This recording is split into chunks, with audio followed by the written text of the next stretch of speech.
good idea to wait. Yeah, I think it's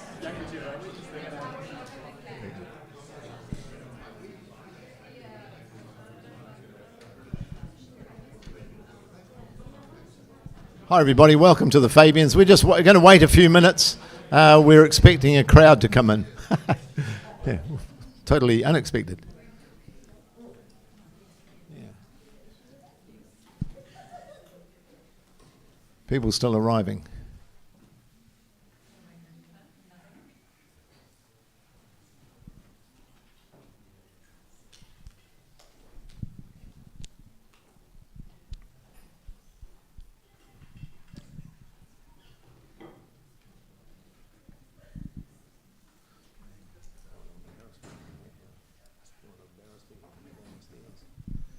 Kia ora everybody, my name is Paul Chalmers. I am the chair of the New Zealand Fabian Society, and I'd like to welcome you all here to this event and the discussion on austerity politics.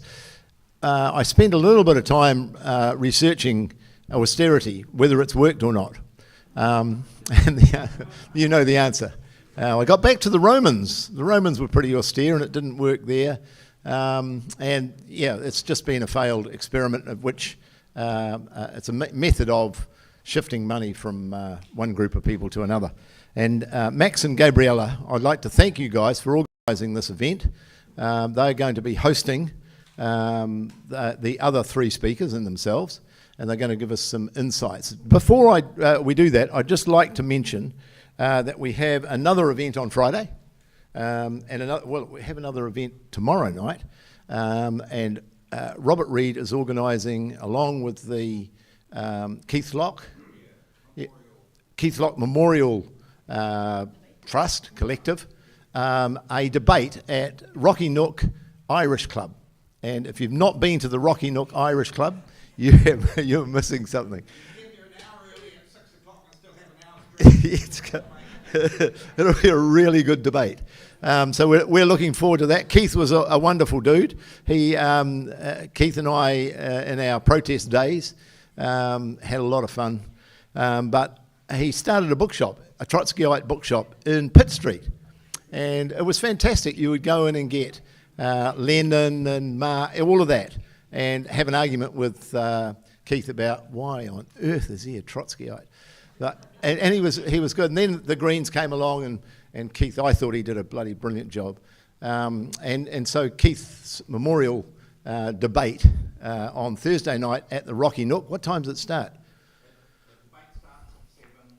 So get there early at like 4 o'clock. Something like China is a danger in the region or something like that. Okay, and then Robert Howell, Dr. Robert Howell, speaking on environmental collapse on Friday night, and Robert's done a lot of work on this. He's the chair of the Auckland environmental branch of the Labour Party, is working really hard at the moment to put in place a comprehensive package of policies for the Labour Party that cover a whole lot of environmental issues. I went last night to the Oceans movie, was invited as a member of the environment branch by Legacy, the group that is trying to ensure that we have there are fish stocks left around New Zealand, because currently fish stocks are in collapse.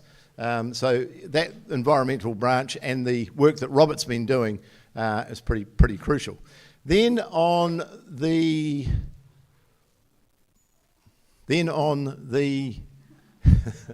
17th, I think, of July. No, I'm looking. Yeah, on the 17th of July. Yeah. Okay, other world. Have we confirmed 17th of July? David Parker. And the woman from the university. 3 people discussing alternative democracies. So, for example, David Parker is quite critical of MMP and its workings, and thinks that possibly we could do better. And there's other commentators will be talking about that. So that's 17th of July, and same place, same time. And I'd like to open up this event by asking either Max or Gabriella to lead off.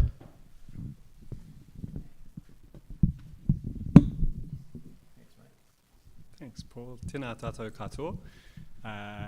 Ko Max Harris tōku ingoa, tuatahi ki ngā mana whenua o tēnei rohi, tēnā koutou. Thanks very much to everyone for coming out. It's really nice to see familiar people in the room, also people who might not have come to the Fabians before, and I think you're probably all here to listen to this amazing panel of speakers to talk about Cut It Out, New Voices on Austerity. And many of you will be familiar with the government's barrage of cuts, whether we're talking about healthcare or the public sector, pay equity, disability cuts. But tonight we're going to try to think more deeply about those cuts and also move to a place of action, hopefully. And so going to ask questions like, how do we understand those cuts while defence and prisons get more money? What does austerity mean? How do we connect this to broader currents in politics and economics and the world? And I guess the purpose of tonight is really to do three things. First of all, to get a better understanding of the fuller picture of what's happening. Secondly, to feel empowered and more confident to take action. And then thirdly, to get us in a place of taking that further action. Just really wanted to thank Gabriella, who's done a big job of helping to organise tonight, and she's also speaking. Gabriella came up with the title, also the image on this talk, as well as speaking. Let's give her a round of applause.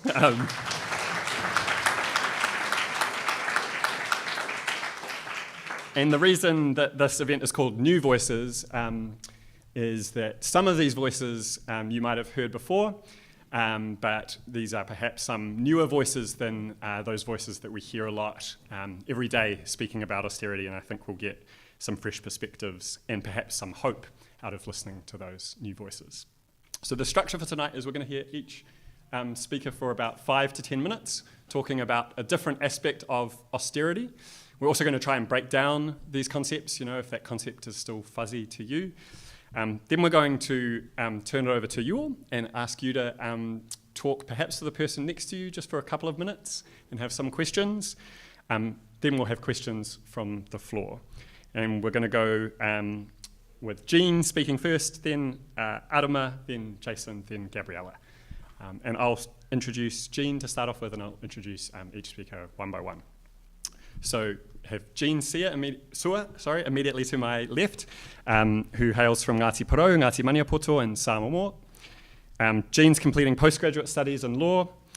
She has done a range of incredible activist work, including with ALWU, the Lawyers Union, PAPA, People Against Prisons Aotearoa, and other initiatives.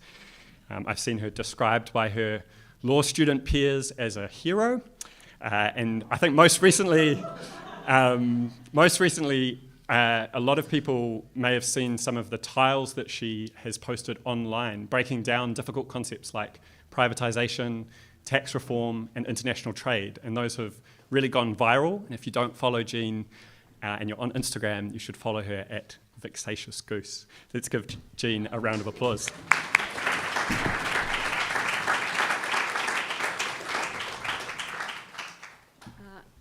Ngā mihi, Max.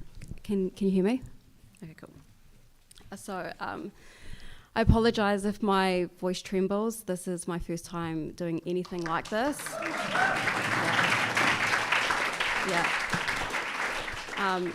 First time speaking publicly outside of an AA meeting. So I am.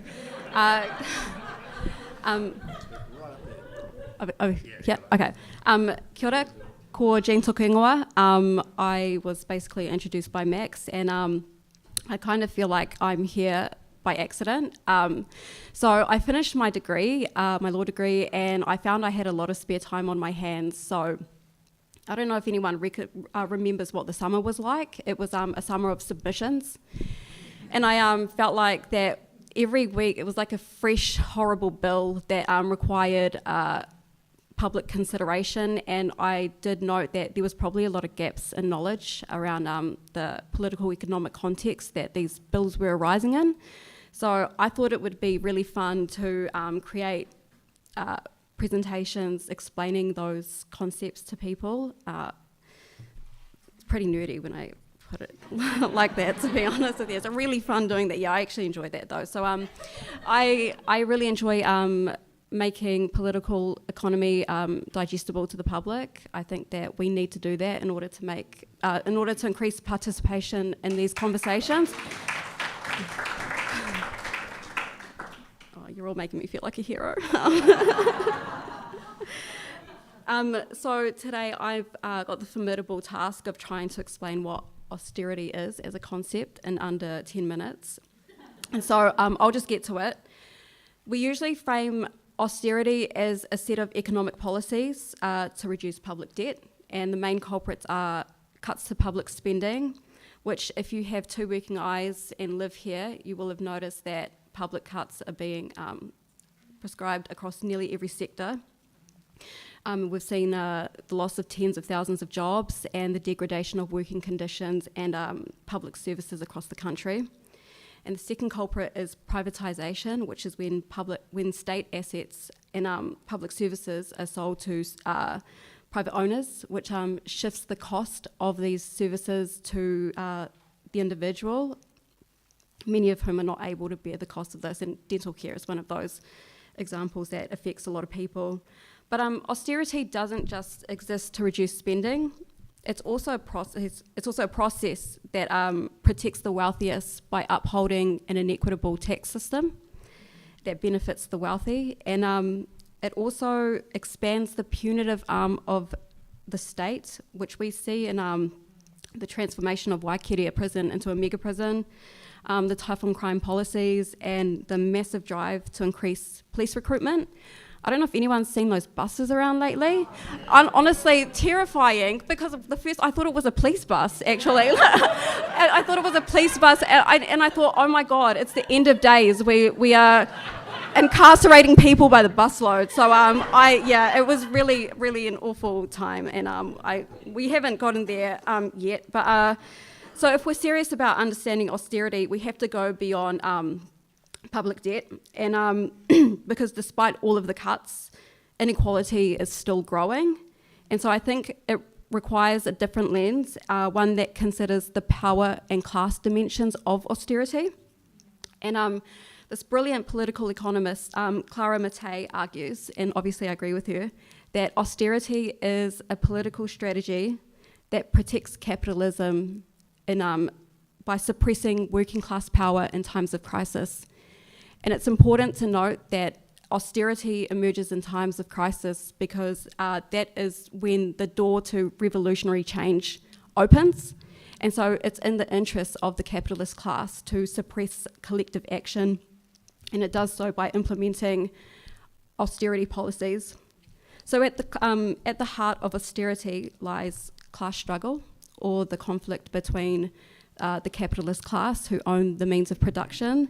I hope this is a Marxist audience, honestly. I was debating the wisdom of taking this route, but it's the end of days. I'm just going to speak my truth. I'm a Marxist.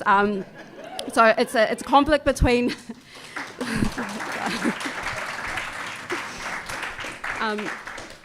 So it's a conflict between the capitalist class and the working class, or those who have to sell their labour in order to survive.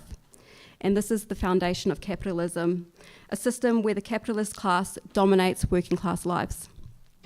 And this class relation is more than economic in nature.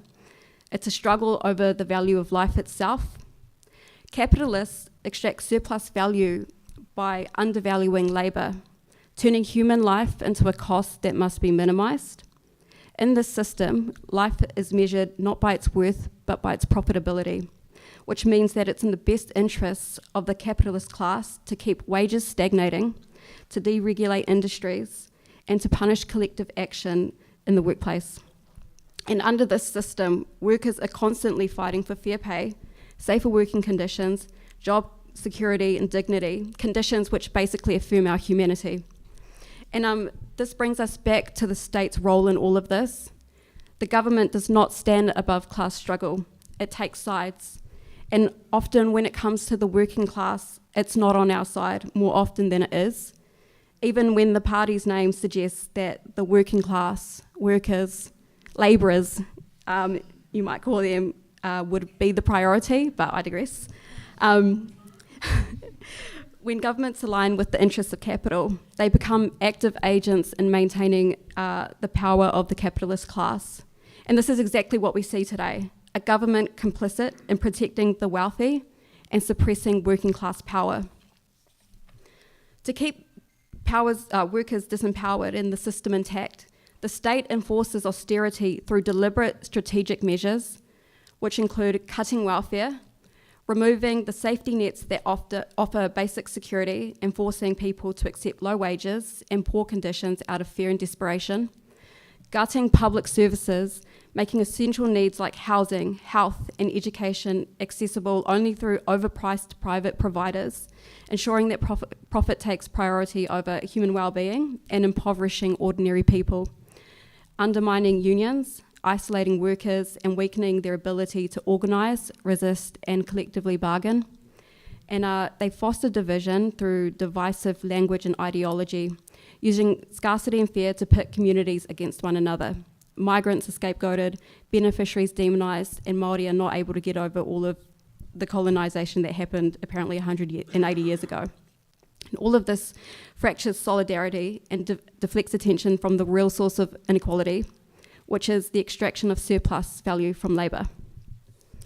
So austerity effectively functions to kneecap the ability of the working class to fight for dignified working conditions by shrinking the political and economic support that we receive. Through cuts, privatisation and repression, austerity weakens the working class and protects the conditions necessary for the capitalist class to survive. And until we confront the structure that it serves, which is capitalism, we will continue to pay the cost, which is our ability to live dignified, safe, and happy lives. So that's all I have to say on austerity as a concept. But before I go, I briefly want to touch on austerity as a breach of Te Tiriti or Waitangi. And I think this matter is relevant to every working class life in this room, because the political and economic treatment of Māori lives is an indicator of what waits for every working class life if the gap between the rich and the poor continues to expand. Colonisation was the introduced class warfare into Aotearoa. It violently dispossessed Māori of land and resources to enrich a settler ruling class. Whenua-based collective systems were dismantled and replaced with capitalist property relations, forcing Māori into a labouring underclass within a colonial economy. Te Tiriti or Waitangi is central to resisting that legacy. It affirms Māori sovereignty and offers a foundation to challenge ongoing economic injustice and to assert tino rangatiratanga. It promised mutual respect, protection, and partnership between Māori and the Crown.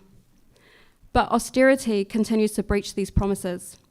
It restricts access to housing, healthcare, education, and income support, which are the foundations of self-determination. It centralises power in the state while denying Māori control over decisions affecting their own whānau and hapu. These are not just policy failures, they're breaches of Te Tiriti, violating both its letter and its spirit. Austerity undermines mana motuhake and extends the logic of colonisation into the present.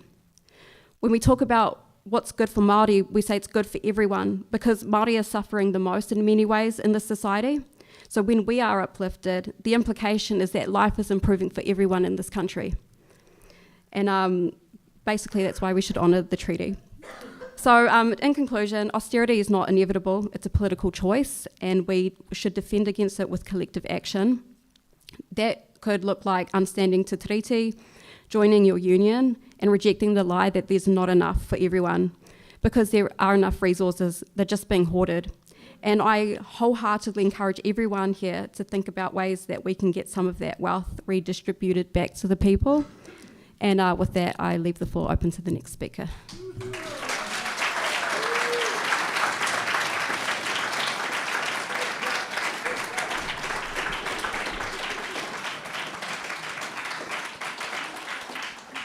Awesome. It takes so much skill to break down difficult concepts and also apply them to this place. So let's give Jean actually another round of applause.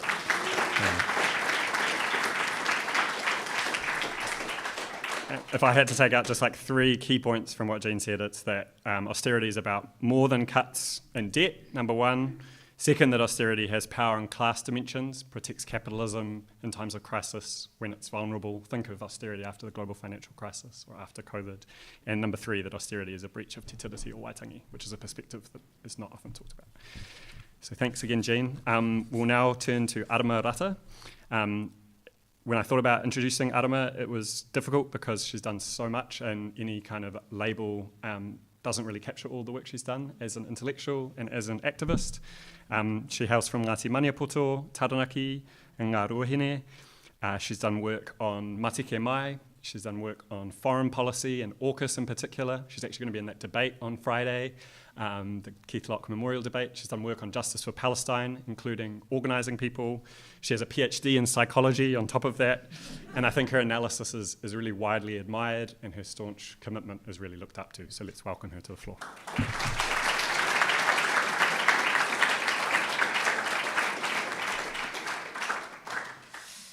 Hi, my name's Arama and I'm a Marxist. Hi, Adma. You've made it safe for everyone. Kia ora tātou. I'm actually here under false pretenses, I think. I was invited to speak in response to a text that Jean mentioned, Clara Matai's text on austerity and fascism. So I thought I'd pick up the fascism part, but it didn't make it on the flyer. So surprise, everybody, I'm going to talk about fascism. So one of the things that I think came through in Jean's kōrero, and that certainly comes through in Clara Matai's work, is that austerity is not a bug, but a feature of capitalism. And in the time that I have with you tonight, I want to also discuss how fascism is not a bug, but a feature of capitalism and colonialism. The links between fascism and colonialism have been picked up by many scholars over the years. Donna Awatere's Māori sovereignty text in 1984 described how New Zealand has always had the cornerstones of fascist ideology. 100 years ago, W.E.B. Du Bois talked about, he challenged the very idea that fascism and colonialism were not the same phenomenon. Aimé Césaire wrote that all colonial projects are fascist before Europeans, those in the imperial core, were victims of Nazism. They were its accomplices, that Europeans tolerated and turned a blind eye to Nazism because until then it had applied only to non-European peoples. The links between settler colonialism and fascism are also clear when we understand that Nazi Germany was directly and explicitly inspired by the US, particularly their expansion, their genocidal expansion, and their border policies and their racial segregation policies. In settler colonies, structural racism is reproduced through systems of governance, plural, that are differentially applied across geographies and subpopulations. So different populations receive different forms of governance within the same nation state. As Ghassan Haj writes, racism operates through a separate governmentality directed at subjects whose lives are constructed as less valuable in themselves and against whom more repressive and violent forms of subjugation can be deployed with less difficulty. When facing explicit fascism, we might see liberalism as an alternative. However, as George Jackson, who was exposed to extreme state violence at the hands of police and prisons, identified, that liberalism and fascism are by no means antagonistic, but simply two sides of the same capitalist coin. So appeals to liberal democratic principles fail to challenge the exploitative capitalist social relations, meaning that exploitation and violence continues. And I say all this just to say, when we're speaking about fascism and what many people are experiencing as a rise of fascism, other populations have always experienced aspects of fascism, if not full-blown fascism. And so those of us who study history here know that settler colonialism has always been fascistic. So what do I mean when I talk about fascism? To be really precise, I'm now going to kind of go through some of the core features of fascism. So the first point is something that Jean picked up on, which is that fascism tends to arise during times of economic crisis. During these moments, people suffer, they lose faith in the economic system, and they seek the radical redistribution of wealth. The second feature of fascism is that it's pro-capitalist. So there are many ways to redistribute wealth. Socialists seek the revolutionary overthrow of capitalism and push for the collective ownership of property and resources, whereas fascists, on the other hand, seek to re-entrench exploitative capitalist social relations, but with themselves at the top. And this is achieved through more violent forms of class repression. A third feature of fascism is that it's anti-elite. So it's anti-bourgeois and it's anti-transnational capitalist class. And this is sometimes a little confusing because when we hear the anti-elite rhetoric, we might think that this is a socialist project, but in fact it is pro-capital. Number 4, it tends to comprise the lower middle class or petty bourgeoisie, including small business owners, and the unclassed or lumpen proletariat, i.e. those experiencing long-term poverty. The lower middle class are attracted to fascist movements as the small privileges offered to them under capitalism begin to slip away, so they seek the re-entrenchment of their relative privileges. The unclassed, on the other hand, suffer the worst impacts of economic recession. As their interests are not served by ruling elites, they are attracted to the anti-government and anti-elite agenda of far-right movements. Their relative deprivation also means that they're easily incentivized and enlisted to the front lines of fascist movements by those with more resources. Core feature number 5 is that fascism tends to punch down, seeking to re-entrench social hierarchies along the lines, for example, of race, religion, nationality, or migration status, gender, sexuality, or ability, and so on. And we're seeing a lot of this play out in the US very explicitly at the moment. And unfortunately, we're seeing that here in Aotearoa, New Zealand as well.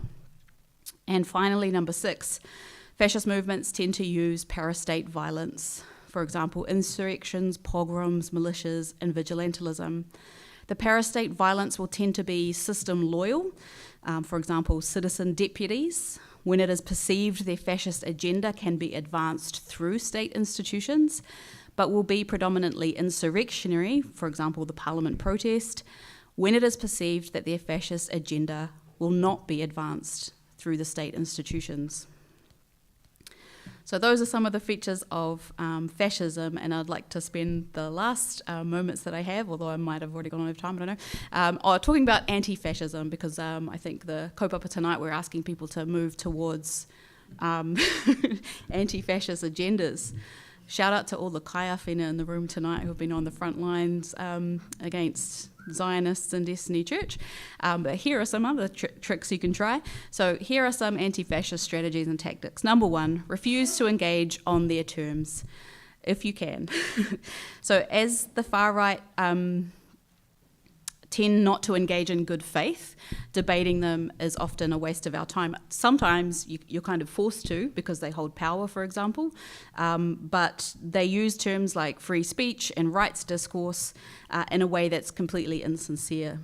And so debating them only normalizes their ideas and distracts from challenging systemic oppression. And as I say this, I'm reminded of the debate that's going on in the UK over the use of a certain chant at Glastonbury Festival, where instead of talking about actual genocide, we're being drawn into this conversation about something relatively minor in comparison to ongoing genocide. Number 2, tactics and strategies that are anti-fascist is to disrupt fascist recruitment and operations. So deplatforming and no platforming, and the difference between those is that deplatforming is if they already have a platform, and no platform is making sure they don't have a platform. So, getting venues to cancel events, social media bans, and so on. Doxing also works, publicly exposing individuals involved in fascist groups. Financial disruption, so pressuring banks to close fascist accounts or to revoke charity statuses of groups like Destiny. Education, creating resources exposing fascist groups and the way that they operate. Number 3, support targeted communities, so show solidarity with those marginalised groups who are under attack. Number 4, rehabilitate former fascists by providing them support. Number 5, and here where it comes like kind of full circle back to austerity, is to give the people what they need. Fascism thrives on economic despair. Progressive reforms are urgently needed to counter this despair. Livable incomes are anti-fascism, social housing is anti-fascism, free education is anti-fascism, and free healthcare, including mental health, addiction services, and violence prevention, are anti-fascism. And number 6, address the root cause. Fascism is a feature of racial capitalism and settler colonialism, so join an organisation or start one, because socialism is the most effective anti-fascism. Tēnā tātou.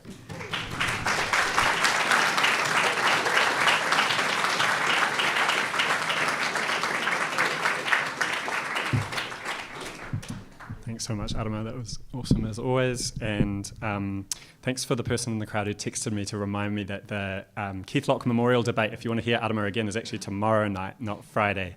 So go along and hear Adma again. I think we hear the word fascism bandied around a lot, but that was a very precise breakdown of 6 elements of fascism, but also a talk that gave us some actions that we can take against it, including giving people what they need. So next, really excited to welcome Jason Brooke.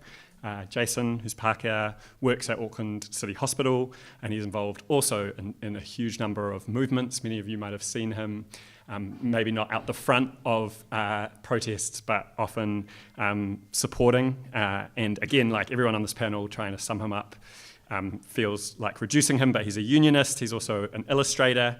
He's been involved with environmental work. He's been very active on international issues.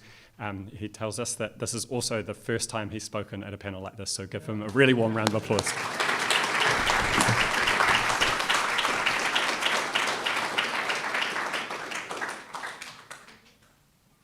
Kia ora koutou, everyone.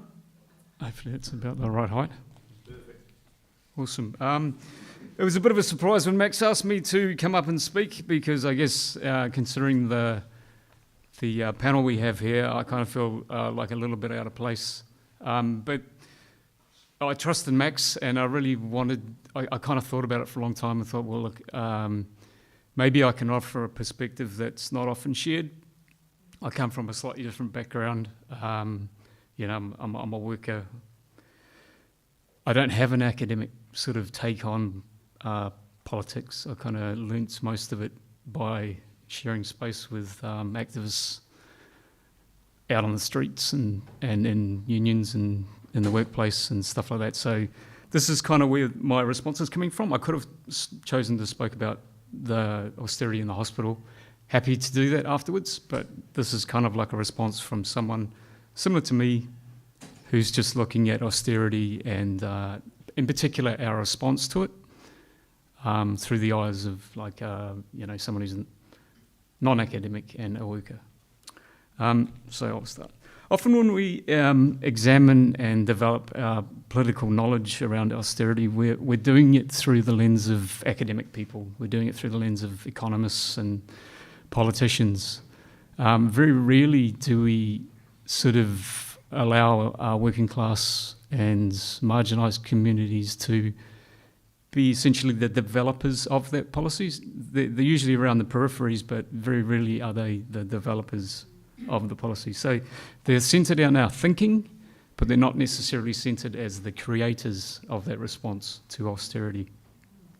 Working class and marginalised people often don't describe things like austerity. They don't use austerity, neoliberalism, capitalism in everyday language. This might be generalising a little bit, but it's just my perspective, and in no way do I speak for all working class and marginalised communities.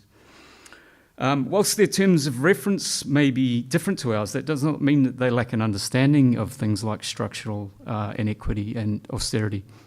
And to provide you an example of that, you remember, cast your minds back to the time just after the COVID lockdown.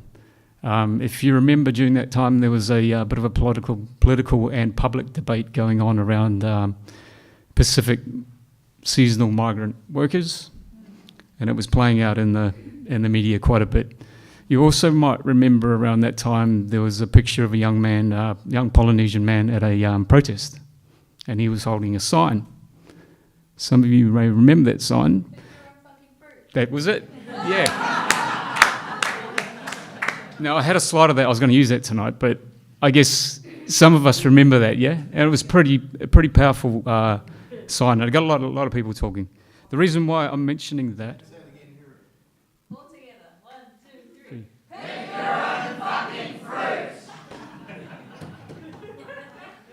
Now that sign, yeah, exactly.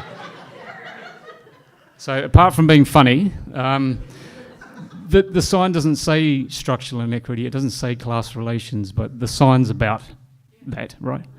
So I guess the point I'm trying to make there is that there is an understanding of structural inequities within our working class, marginalised communities.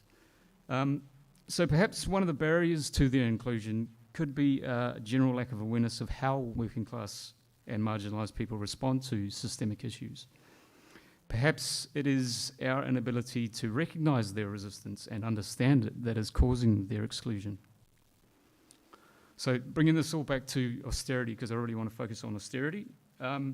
If working class and marginalised communities are being excluded in some way from our response to austerity, how is that affecting our response to austerity?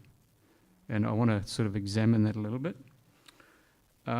If we look at our current political response to austerity, it's mainly centred in redistribution of wealth. We get things like wealth taxes and CGT. We get more government investment in public and social infrastructure, public and social services. So it's essentially looking at our economic situation and redistributing the wealth that exists within that economic system back down towards where it's needed, and where it's rightly needed. And I think that's a good approach. But what are the limitations to that sort of that approach? So I guess I'll just touch on that approach again. Doing that helps undo the damage of austerity by relocating that collective resource back to where it's most needed. Increased allocation of resources for publicly owned assets like public and social services also shifts power. So I'll just, Noam Chomsky mentioned this. When you invest in public and social services, you're actually shifting political power too, because people have a say in public and social services because of that collective ownership. When it's private, you got no say in what a company does. So essentially, that's also shifting political power. So what? Whilst all of these measures alleviate austerity, there's still a risk of future political risks. Those on the right of politics will always try and defend austerity by dedicating vast amounts of resources to trying to embed the ideas behind those within communities. So that's a vulnerability. And we need to acknowledge, so I guess what I'm trying to say is that we need to acknowledge there are some vulnerabilities in our current approach to austerity. As it currently sits, well, yeah, it's vulnerable. It's vulnerable because it's tied to a political system which has always fluctuated from left to right. It's vulnerable not because not all of us are engaged politically, not all of us recognise the arguments which allow austerity to gain traction. And so what we're finding is that austerity is persisting in our system. It's fluctuating, but it's still persisting. And there are other vulnerabilities too. For all of the benefits of redistributive economic policies, they still leave us with the class relations which keep working class marginalised people in subjugation to private capital. A manual labourer under austerity may still be a manual labourer under a current response to austerity, just with better wages and conditions. But given agency, there's a good chance that manual labourer or that garbage collector or that plumber or whatever may not choose to be and stay in the same profession. Which then brings us to the matter of class relations. Class relations bind people to wage labour. Our current political response to austerity largely leaves those class relations intact. Now, that doesn't matter so much if you're relatively comfortable with your place and position within those class relations, but what if you're not? So we've acknowledged that there are some vulnerabilities in our current political response to austerity, and I'll try and name them and keep them familiar. Number one, it's subject to favourable political conditions. Number two, it requires popular support, and that support is not guaranteed. And we're fighting against a political right that's massively more resourced than we are. And I think you've seen an example of that in the US, where you've basically had the rights pouring that vast amount of resources into appealing to working class, particularly working class people. And that's a fascist regime.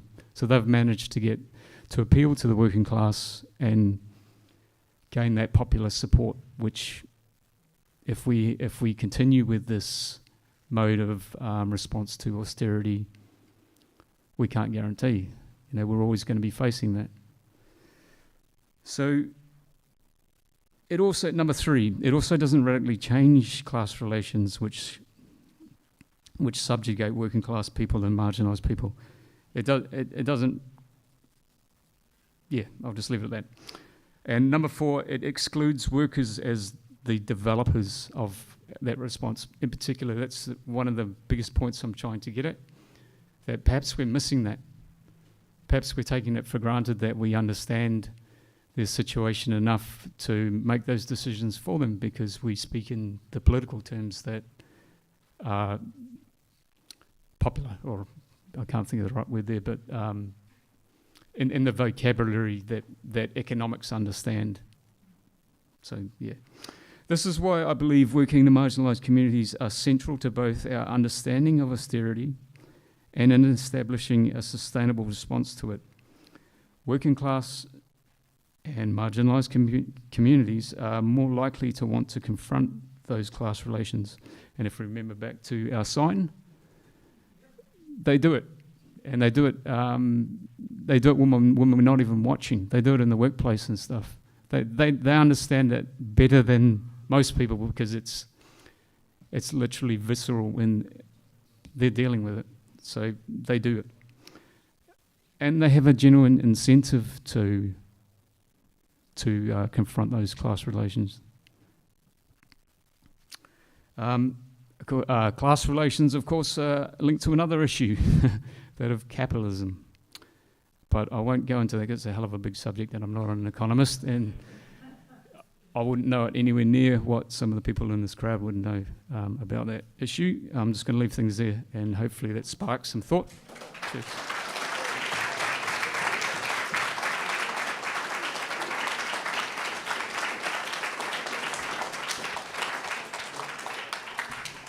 That was really great. Thanks so much, Jason. And yeah, got us thinking, I think, about lots of things about how redistribution might be powerful but not enough, about how we respond to austerity in the best way, and thinking about whether workers are, or how workers are excluded in the response at the moment, and how the response might be different if we change that. So thanks so much, Jason.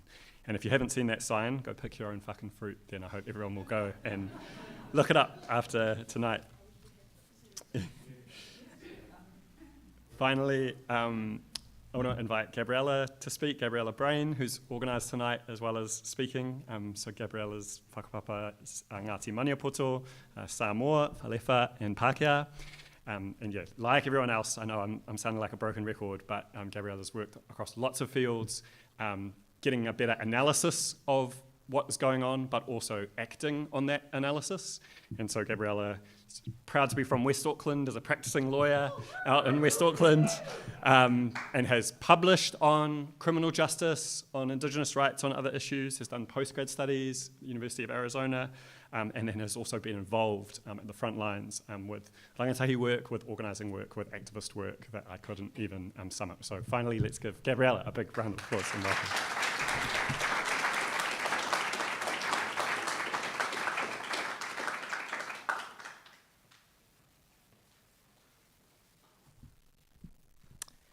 Tēnā koutou katoa, ko Gabriella Brayne ahau, he uri tēnei no Ngāti Maniapoto, so yes, another Maniapoto in the room. And also from Samoa, and I just wanted to acknowledge my mum and my aunties at the back there.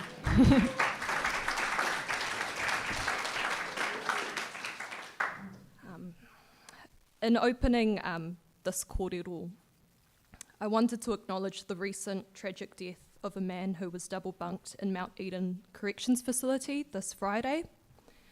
While we don't know further details, the reality of our carceral system is that more prison deaths will continue to happen under the watch of the government and this rampant project of austerity, which is nothing more than a tool for class warfare and the dehumanisation of the poor and incarcerated, as my friends and whanaunga have already so powerfully described and built a narrative around this evening.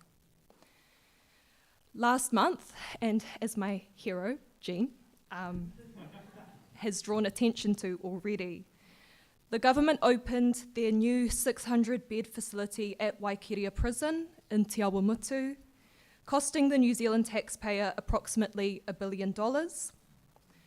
Mark Mitchell is already moving ahead with the first phase of Christchurch Men's Prison redevelopment through a public-private partnership, costing a further 700 to 800 million to increase capacity for that prison.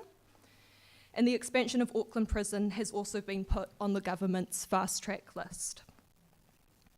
Every day, this government seems to scheme and throw insane amounts of money towards increasing prison capacity, costing the taxpayer billions to not only build but sustain a ridiculously expensive carceral system, while the government simultaneously pulls the rug under from all pay equity claims and slashes spending towards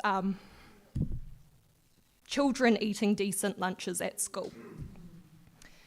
Governments that weaponise austerity are quick to congratulate themselves for their so-called fiscal responsibility. However, this is always contradicted by excessive spending towards policing, prisons, and the Defence Force, which takes a sharp rise when all else gets cut. The Finance Minister, Nicola Willis, in her budget speech, accused previous governments of loading up the credit card to pay for things New Zealanders couldn't afford. However, when questioned on the budget 2025's excessive expenditure on custodial services, she justified this by saying, "Hey, we campaigned on being a government that would be tough on law and order, and part of that is putting people in prison when they threaten the safety of other New Zealanders. We have stronger sentencing rules in place. We have beefed up the police with more tools, and that does mean that our prison service needs to have the capacity to house those prisoners." While the language here is clearly warped, there is nothing hidden about this government's austerity agenda. Excessive expenditure towards policing and prisons will always be justified in their eyes because the over-policing and mass incarceration of our most exploited whānau serves the interests of furthering and entrenching inequality. Increasing carceral capacity is designed to catch the deliberated increase of people punished by the rollout of tougher sentencing laws. And I just wanted to note the very recent announcement to crack down on shoplifting and increase the maximum prison time penalties for theft as, a part of a very extensive package of these horrific punitive policy reforms. In a climate of austerity, the cutting of public pūtea towards life-giving social services such as healthcare, education, housing is never about reducing taxpayer expenditure or even solving a debt crisis as they're often manufactured. This money is always stolen from the people and redirected towards systems of violence, namely law and order, as well as defence and security. Therefore, the myth of austerity creating a smaller or shrinking state is in part a lie. While corporations may deal with less regulative interference and taxation by these austere governments to boost their wealth, in contrast, working class racialised communities experience increased state violence and interference through over-policing and mass incarceration. Now, Rogernomics and Euthanasia is the template for austerity politics in New Zealand, set within a global backdrop of the late 21st century neoliberal reforms, which was imposed through fascist violence or far-right military violence throughout the global south in the name of anti-communism, and more covert forms of class warfare throughout the global north in places like New Zealand.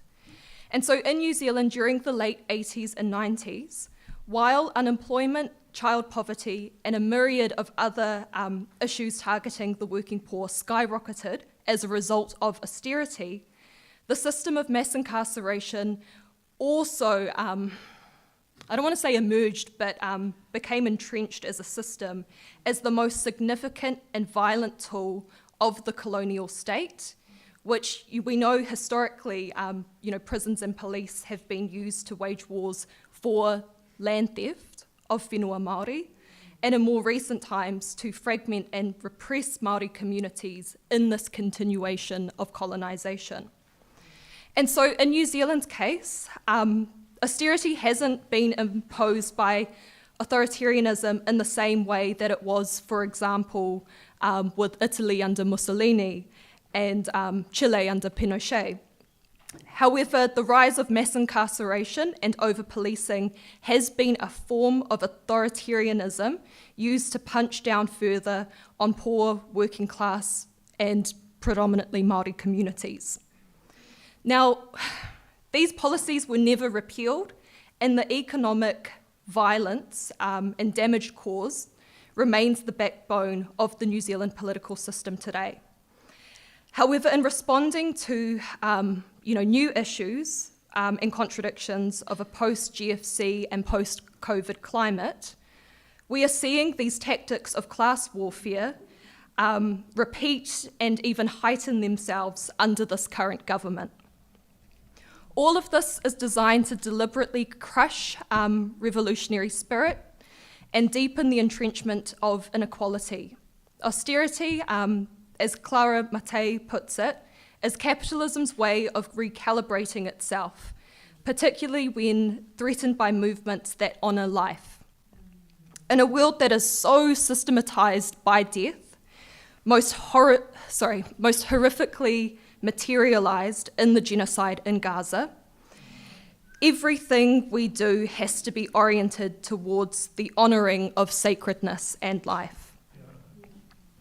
When the state tries to fragment the strength of our communities in order to make us more lonely, more vulnerable, and more desensitised to the struggles of one another, everything we do has to be oriented in total opposition to this.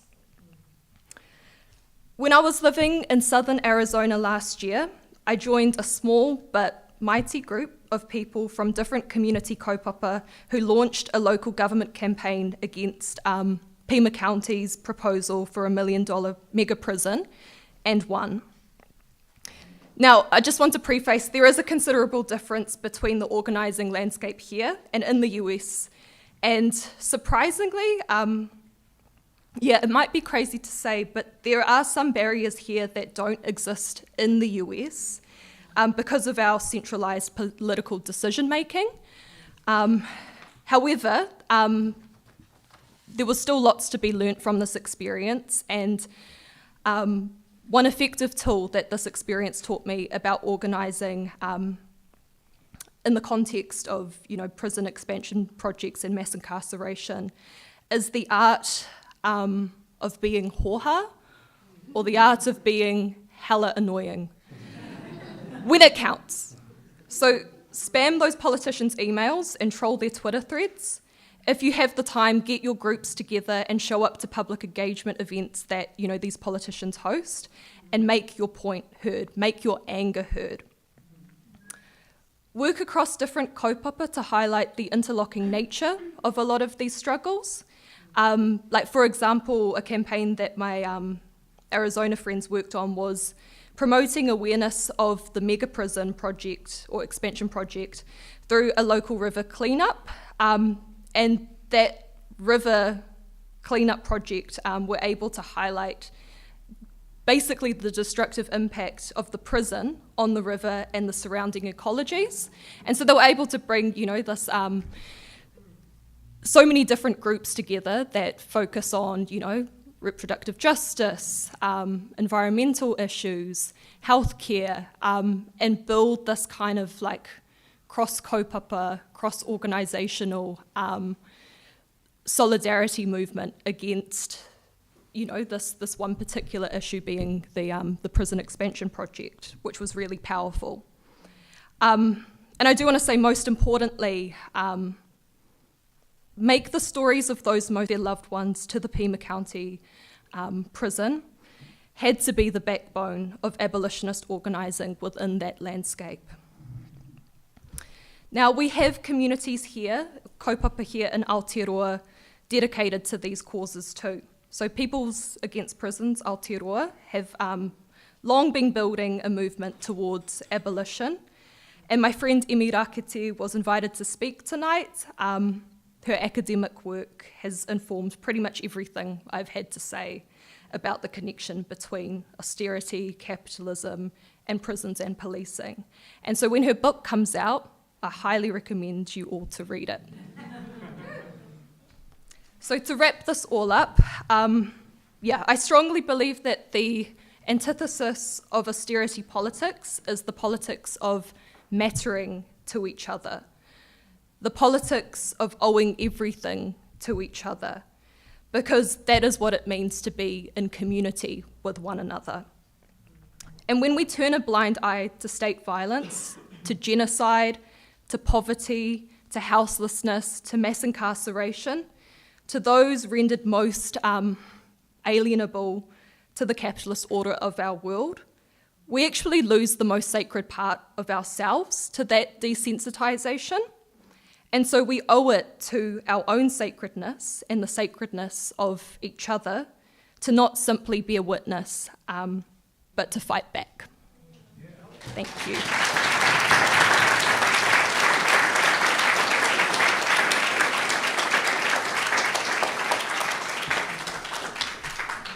Thanks so much, Gabriella. That was excellent way to close off the speakers. Hearing about the current government's carceral agenda, how austerity is not just about a shrinking state, but a different state, thinking about Rogernomics as the backbone of our political system, and also thinking about the politics of how we fight back, including the art of being hoha and the politics of mattering to each other. Just give everyone, all the speakers, a big round of applause.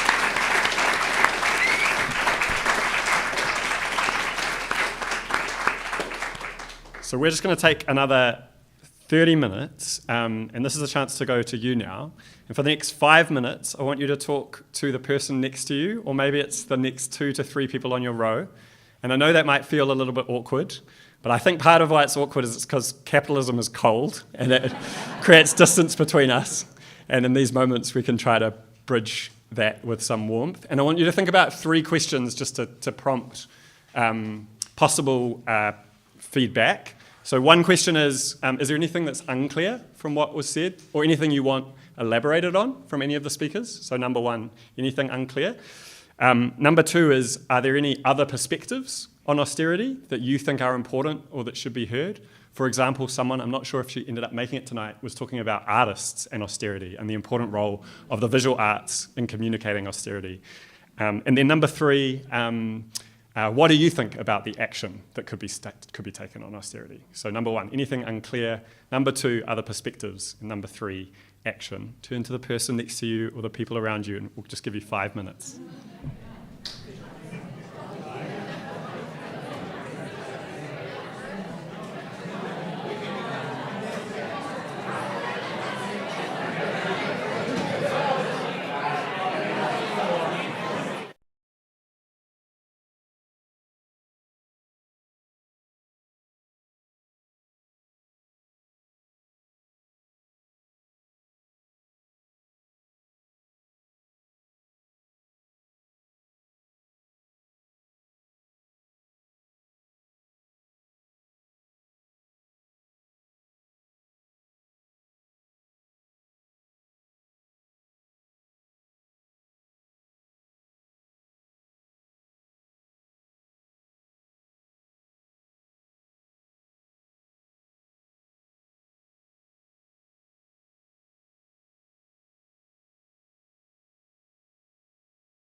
Sorry to interrupt the warm chats. It's good to hear.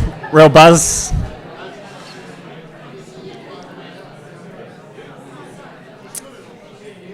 So Paul's got a mic, and this is a chance just to especially feedback on those 3 questions. So if you've got another burning question, just hold that for now. Does anyone from your little groups want to come back to any of those 3 questions? Was there anything that was unclear? Are there other perspectives that you think are important on this, or are there forms of action that you want to share with people on austerity? Yeah, Justine over here. Paul? Yeah, just a quick lesson on how to use the microphone, because we're filming live. This is good. This is not good. Kia ora. I just have a question in terms of what action can we take, and I suppose like the thing that occurred to me is, as someone who is a union organiser who talks to healthcare workers a lot, so kia ora, Jason. It seems counterintuitive when I'm trying to explain austerity that it is the system protecting itself, because it's framed as this, bitter pill for the government to swallow, and it's the government cutting itself. And so I just want to say, I really struggle to explain the logic, and I think you've been so eloquent and wonderfully kind of done that in this room. I also don't think I can kind of take some of that into that room. Do you know what I mean? So I was just wondering if you had any thoughts on how I can do that in a way for I want to say lay person, but I feel like that's the wrong word, just someone who's not enmeshed in the worlds that we are in. Yeah, just any thoughts around that? Does that hit your themes, Max? I'm sorry. Yeah, that's great, Justine. Maybe Jason, you could start. And Jason, if you felt like it, I know you were going to share a little bit about kind of responses to austerity at work, and I wondered whether you could share a little about that. Thank God you put that in my head. Great question, Justine. Yeah, I couldn't think of a response to that, but Max has just sparked something. in healthcare in particular, what I kind of noticed when the big imposition of Leicester Levy, and we had managers kind of being briefed on these cuts and department by department they were going through and doing change proposals. What I noticed is that was a cultural change, and we had meetings, cross-department meetings, where we had our managers saying to us, we don't really have any money, so you can't really do anything anymore. And we were like, well, yeah, we do, because we know how much stock you're using, and that's extremely expensive. We know this is a narrative coming from the government. So we collectively had to think together as workers, and we wanted to push against that culture. That culture is basically your managers serving the wills of their managers, whereas we want you as a manager to serve. To serve the wants and the needs, the requirements of the workers, because we're actually going to save you money. We actually pointed it out that some of their cuts were actually going to cost them more than if they left them as they were. In particular, there was cuts made to what they call CPCs, which are clinical product coordinators. They have a level of understanding of the clinical products within the hospitals, and their absence, they were looking at cutting some of those people. Their absence would mean that there would be longer periods in between old products being phased out and new products hitting which costs money. So we pointed that out to them and started trying to create a culture of change. So pushing upwards and that was it.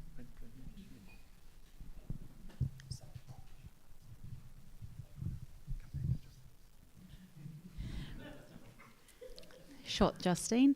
I guess one thing that comes to mind, and others may have other points to add, is that when we say capitalism is in trouble, there are still some industries that are profitable, and those tend to be around the global police state. So prisons are profitable, private prisons are profitable, security, militarism. like that is one way that capitalists can continue to make money. So maybe one way of framing it is that austerity means like stealing money from us and giving it to corporations, and usually ones that are involved with the industry of death. But yeah, others might have better responses. The economists here. Oh, no. Oh, I'm okay. Oh, good. Other responses? Yeah. Thank you so much for a wonderful panel and all the fabulous comments. I'm from Extinction Rebellion, and I see that there is, for me, a glaring omission in the areas that we are looking at, the existential crisis of the climate crisis, that we are looking at probably 2 billion dead by the end of the century. But I take heart at the moment in this country because, you mentioned emission, and if I can carry on, Max, we have had 20,000 people in Queen Street just recently about the climate.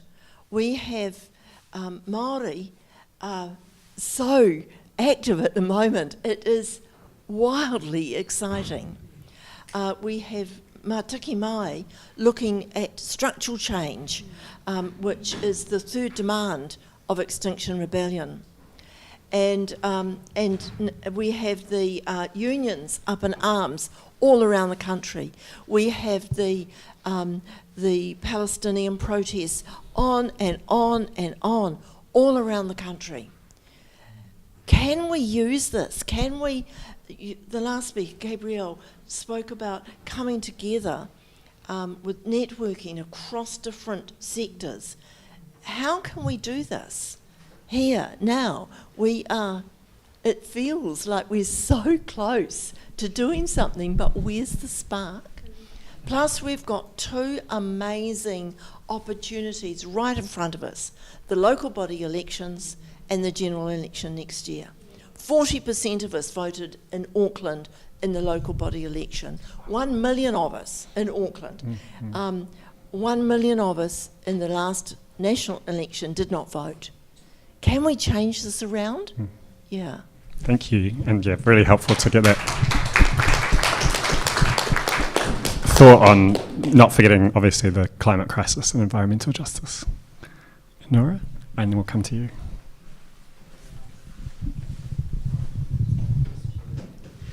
Kia ora tātou. Thank you for your speeches. It's really heartening. I was wondering about how we can get these ideas to the mainstream in New Zealand, because I feel like there are people who voted for ACT, there are people who constantly vote for the National Party and these policies. And living in New Zealand, not just in Talkback Radio, but also in Facebook, there are people that make comments, racist comments about Maori, There's a reason why we have these politicians pandering to these things. So there might be a role of education, like in the sense of, like, for example, if you look at these evangelical Christian, they send out missionaries, they love bomb and they give free food and they try and convert. I'm not saying we need to convert, but maybe do we need to engage with these toxic racists and right-wing fascists, or do we just disengage and ghost them? And yeah, that's sort of my korero.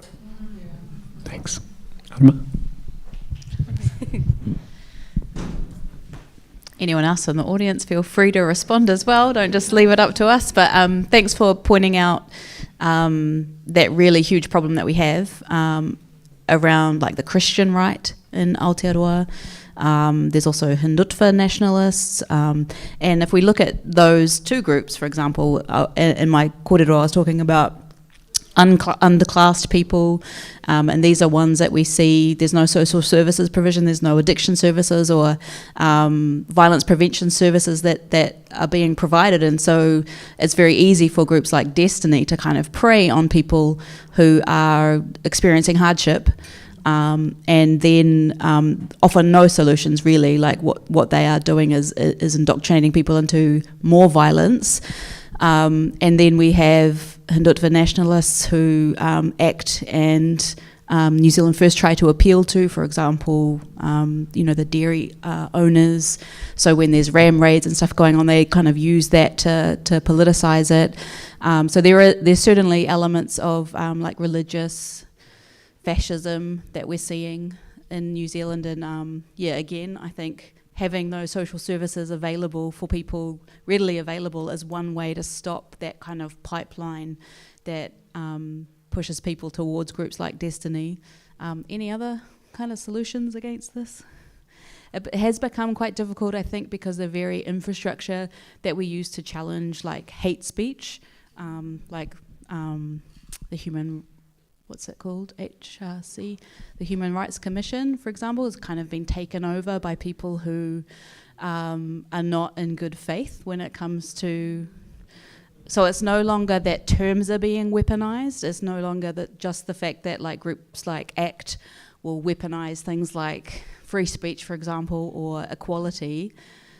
The very institutions and an entire grammar and lexicon that we have to argue these terms is actually, we've lost that ground, so it's becoming increasingly difficult to challenge these things. And we saw Destiny march down Queen Street, setting fire and spitting on flags of different faith groups recently, and many communities are calling for hate speech legislation, which I can understand why they'd want to do that, and for hate crime legislation as well. But we also have to bear in mind that those types of legislation and that kind of carceral approach usually gets turned on us, marginalised groups anyway, so it'll be like anti-genocide protesters who will have those kind of types of legislation weaponized against them, quite likely, So, I think it's a really difficult, and I'm just posing problems and not solutions. I'm sorry. That's great. Just wanted to share a couple of thoughts that I'd mentioned in the talk. Perhaps, if we look at our political system, it's not really massively inclusive. It does exclude. It's, not everyone sees a place for themselves in it. And if we go back to class relations, political shifts, left, right, I'm still a manual labourer, and for many people in that situation, probably a lot more than me, there's a lot of others that are in probably a shitload worse situation. Their reality's not changing. Like, maybe they get better wages and working conditions, but they know they're being excluded, right? So the frustration is just building up, and political left can't take for granted that these people are always going to vote for them. We can't, because that's leading to them getting so pissed off that they're just going, well, look, nothing's serving me here, right? So I'm going to find something to latch onto, and maybe it's just venting a little bit of frustration or whatever it is. I'm not too sure. I don't really understand right politics that much, but I think there's something in those things. Paul, sorry, I think we had one down here, and then we'll come to you. Yeah, sorry.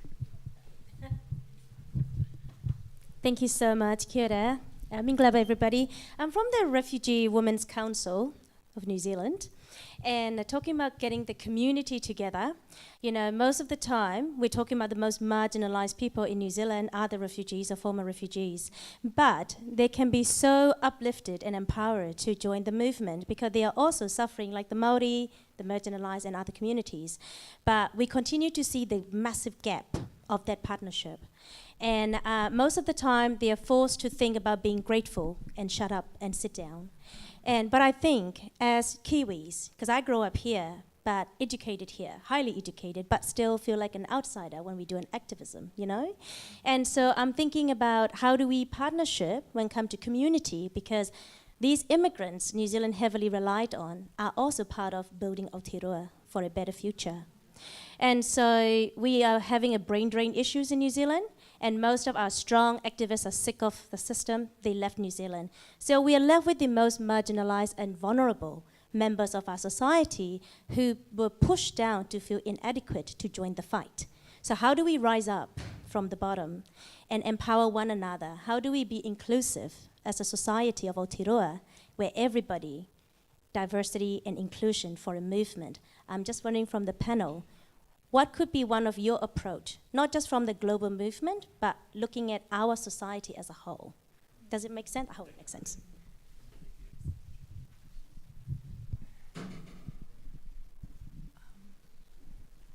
Tēnā koe, that was an awesome question, and something that I think about often, particularly in terms of how like the state like abuses that term, diversity and inclusion, and sort of like places this kind of system of race relations that is like built on the fabric of colonization, so it can never be fully inclusive and diverse on that basis. And what you're speaking to, right, the importance of like solidarity between tangata whenua and our tauiwi communities who have so much to give and enrich our movements, our revolutions. There's so much that there is to learn from one another.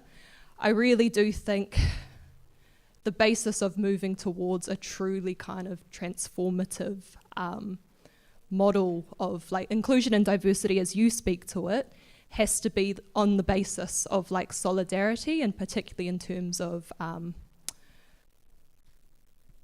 honouring Te Tiriti, honouring tino rangatiratanga Māori, and understanding with that fabric in place the potential for like those revolutionary connections to truly flourish.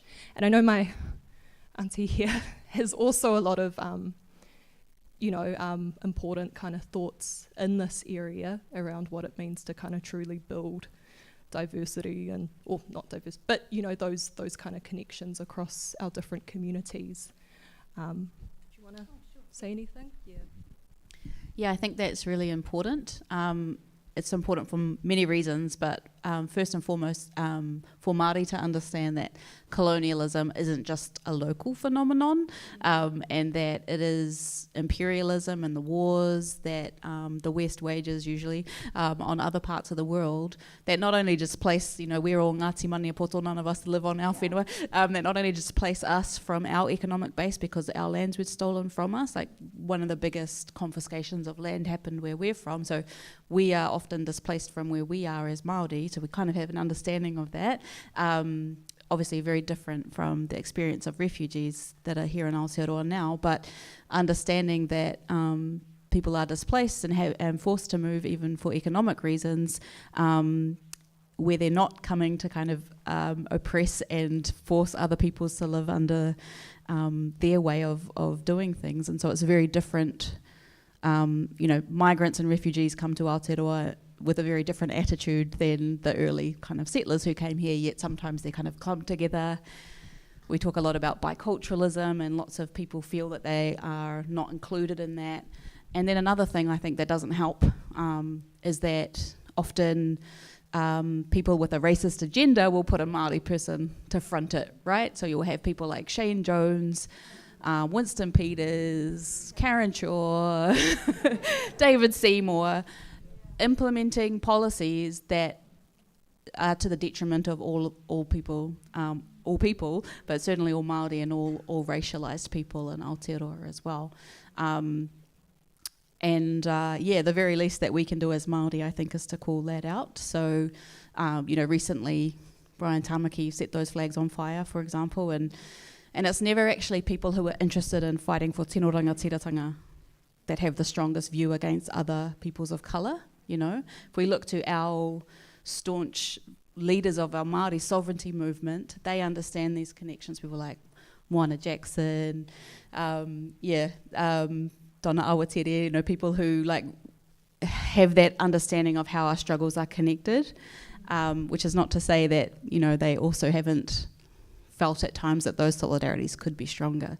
So there's lots of work to do, but I think as a first step, trying to create community connections where we can engage with one another in a way that's not mediated by the state, because the state pits us against each other with different funding streams, making it competitive and having us fight over the scraps, right? And so, yeah, community building, there's a lot to be done, but I think there's huge revolutionary potential within Māori community and within different migrant communities as well.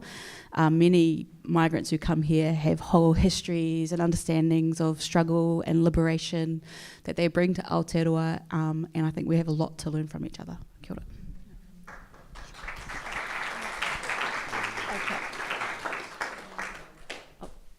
I think I should say something. I think this is a really basic and unsatisfying answer, but I think raising awareness about what refugees experience in this country is important, and knowing what they need from us in order to support them. Like, for example, I did a paper in social security law, and that's when I learned that there are refugees who don't have access to getting a bank account. They have no access to social security at all, and it wasn't, like, that's a really horrible thing to hear, but I didn't know about that until I came into the paper, and that awareness in and of itself has marked me, and if I were to see an initiative where I could support your community, I would, and it's through understanding what your struggle is. So I do think, sorry, I hate the term raising awareness, but I think that is important when it comes to building community, because it's just that sense of understanding your struggle relates to us, because being alive is human, and it's struggle city all around. Yeah.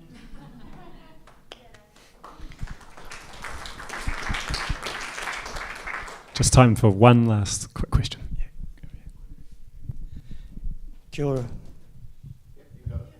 My name's Joseph, and I'm from Dunedin, and I've really enjoyed being here tonight to hear all this discourse, and I just want to make put a couple of things forward.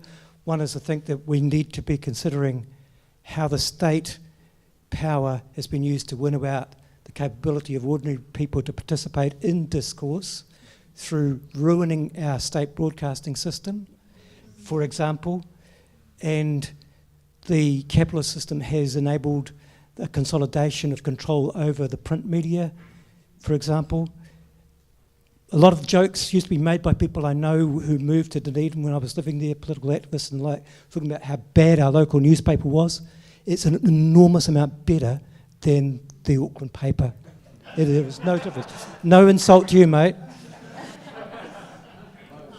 True. Well, no, as an activist in Dunedin, the ability to get to local media, I've been on local TV many times, been in the paper many times. It was very good. They would take our perspectives. Here, can't get even a letter published. So one of the things I wanted to bring up was how power in the times of austerity has been winnowed away from the general public through media, and how they use it as a way of controlling the narrative. As this man here raised in our little discussion, the Tina argument, there is no alternative, destroyed our social capabilities, our social institutions in the 80s and 90s. It was always bullshit, but it was a powerful narrative, and they're using that kind of narrative now, and people like yourselves are advancing a different narrative, and I think what we need to do is to create a new form of media that is cooperative, community controlled, something that we drive, that we organise. There's my idea. Thank you. Thank you so much.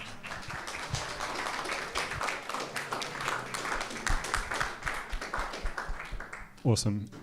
We do want to let you get away. If you had a burning question, feel free to come up and talk to any of us after. This is the book that's been mentioned a bit, the Clara Mate book, for those of you who are interested in her. And you can also just look her up on YouTube if books are not so much your thing. She's got some great YouTube clips. The book's called The Capital Order. One final kind of reflection from me is a group of us got involved in trying to push local government and oppose austerity at local government level when Auckland Council wanted to sell off Auckland Airport shares, which it eventually did, and wanted to cut lots of services locally. And I think it drew out some of the points from tonight in that it wasn't enough for us to say this is bad economics, even though it was bad economics. It wasn't enough for us to say this was bad policy, because there was something deeper going on there. And what was critical and what was missing actually then was a movement. And so when we've talked tonight about joining a movement, what that means is with small groups of people starting new things, because every group that I've been part of that has made some kind of difference has started with just 4 to 7, 5 to 10 people. It means being willing and brave enough to join that kind of group. It means joining other groups that are already in existence. It means joining a union or joining marches, because that's how we're going to stop those politicians or to build a stronger shift in the underlying politics.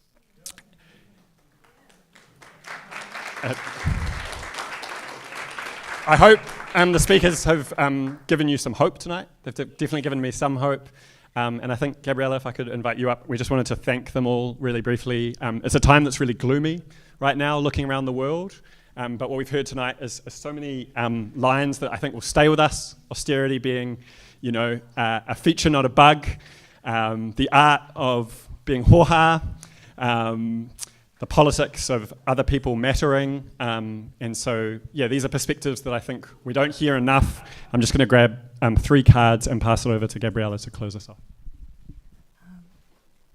Tēnā koutou anō.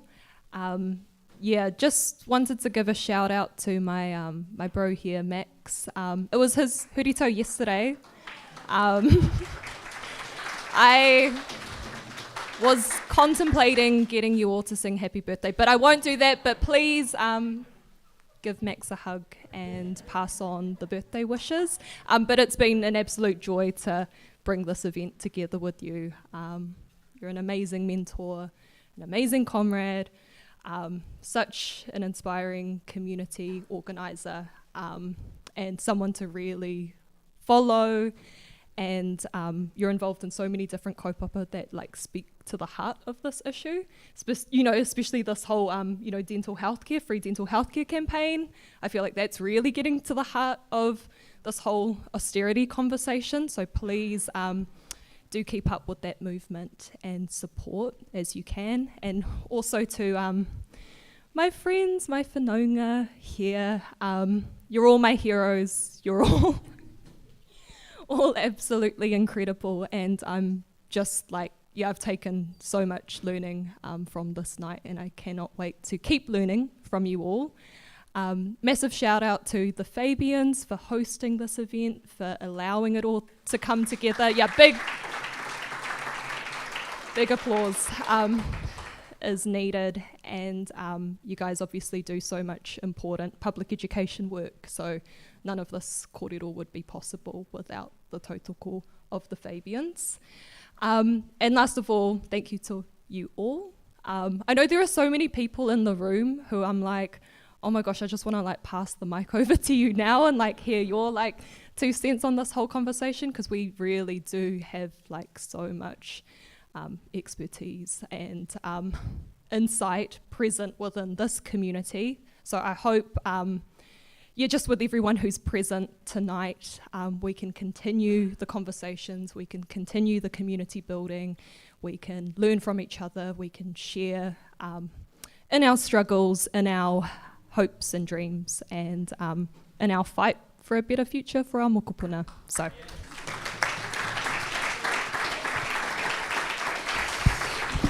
Thank you, everybody, for coming. The New Zealand Fabian Society would really welcome your membership. It costs you nothing, and you just go online. You can put money in if it helps us pay for the kit, helps us pay Ian up the back. If you're a progressive organisation that wants a space for the type of broadcasting that we're doing, please just contact us.